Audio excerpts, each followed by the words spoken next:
औज़ुबिल्लाहिमिनश्शैतानिर्रजीम बिस्मिल्लाहिर्रहमानिर्रहीम।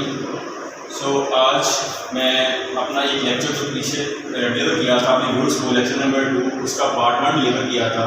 आज मैं उसका पार्ट 2 जो है वो डिलीवर करने जा रहा हूँ इंग्लिश ग्रामर का, जो कि बेसिक फॉर्मेट से बिलोंग करता है।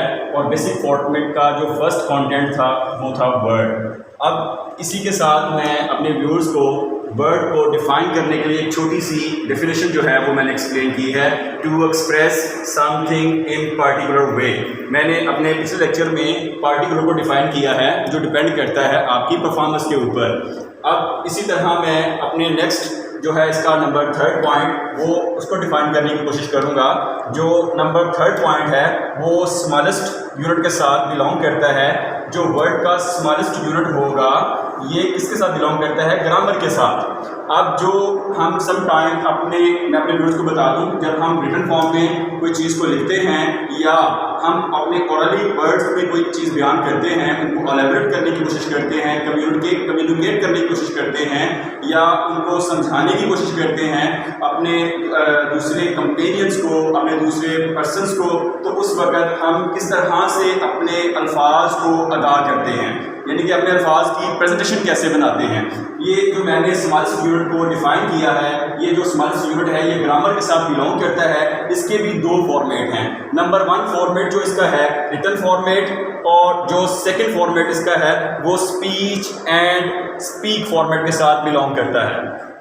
मैं अपने व्यूअर्स को इसका ग्रामर स्मॉलेस्ट यूनिट ग्रामर का जो फर्स्ट जो हमारे पास रिटन फॉर्मेट है, इसमें मैं अपने व्यूअर्स को बताता चलूँ कि इसमें जब भी हम कोई भी फॉर्मेट एक रजिस्टर के ऊपर लिखने की कोशिश करते हैं तो उसमें पास होना ज़रूरी है।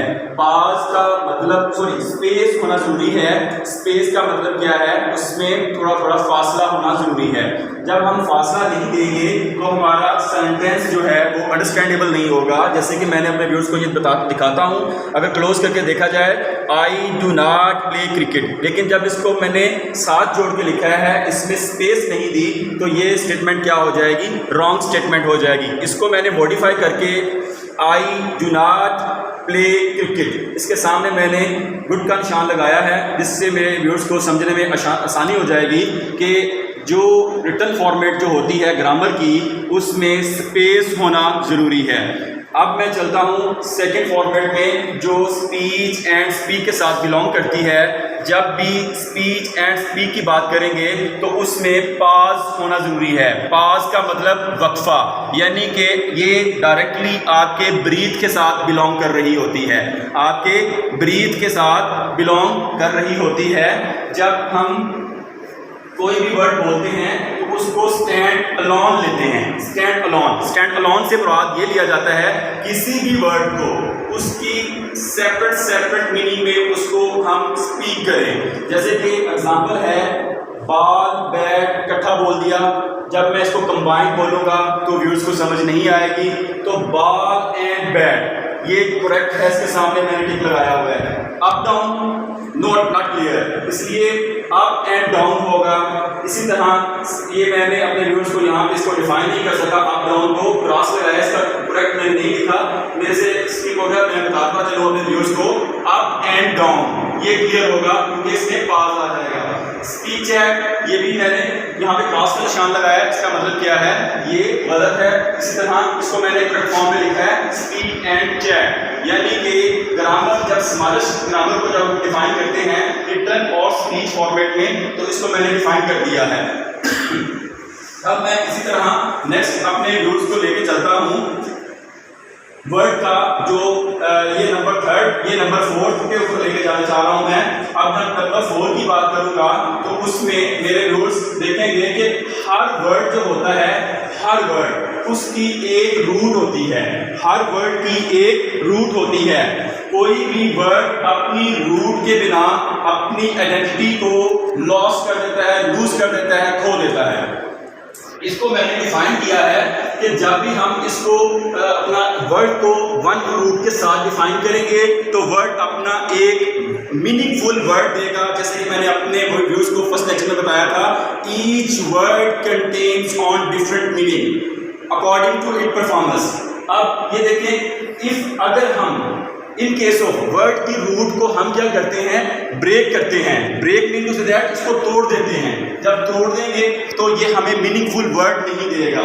जैसे कि इसके दो लॉस हैं। पहला लॉस कौन सा है, अगर हम इसको ब्रेक करते हैं वर्ड को, कांट बी डिफाइन मोर, हम इसको डिफाइन ही नहीं कर पाएंगे, हम इसको दूसरे पर्सन को अंडरस्टैंड ही नहीं करवा पाएंगे।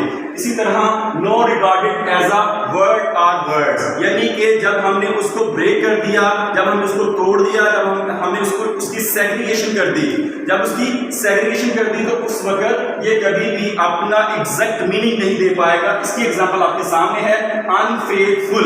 अब अनफेथफुल में देखा जाए तो मेरे पास ये एक फेथ वर्ड है, इसको मैंने डिफाइन करने की कोशिश की है, ये इसकी रूट है। जब मैं इसको अलग-अलग करके लिखूंगा, यानी कि इसको सेग्रीगेट करूंगा, तो ये अपना कोई मीनिंग शो नहीं कर पाएगा। इसी तरह फैक्ट्री, इसमें देखा जाए ये इसका रूट वर्ड है। इसी तरह ये देखा जाए फैकल्टी, ये इसका रूट वर्ड है।